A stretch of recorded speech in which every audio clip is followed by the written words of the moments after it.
At least 125,000 American veterans who served our nation since September 11th are being treated by the VA as though they never even put on a uniform.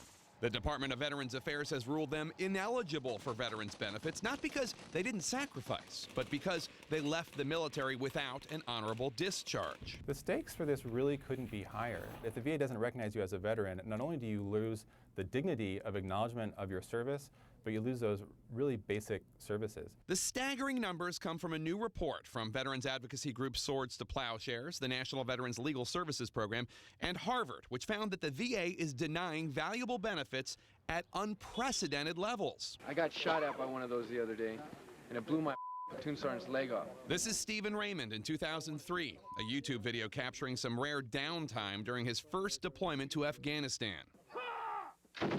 After nearly 8 years of service and his second war zone deployment, Raymond's wife threatened suicide, he says, if he left again. So the infantryman went AWOL. You know, guys that do that, you go up in front of a firing squad. If it was the old days, there's been times where it seems like that would have been a better option. Raymond finally returned to his unit, desperate for help. He says he was sent to prison and given a bad conduct discharge. They made it pretty out there to us and let us know that we were basically going to go out and have basically our lives were going to be ruined. And that's really kind of how it ended up being. I have 4 children. Not to be able to provide correctly, not to have any type of medical care, not to have anybody to talk to, just no benefits whatsoever. Raymond tells CNN that he ultimately lost his family and ended up sleeping in the streets. The law denies any benefits to those who have been discharged dishonorably, but the report says that operating on its own discretion, the VA takes it even further, denying benefits to those like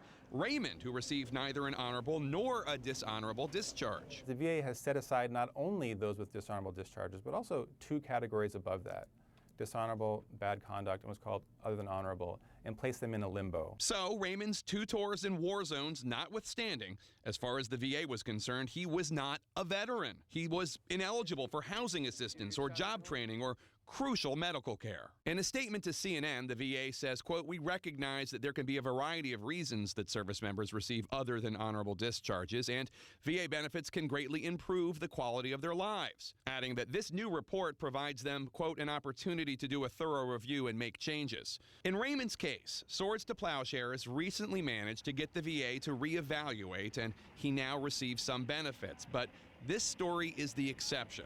Instead of treating everybody as a number, perhaps really do something, because there's a lot of guys out there that need help.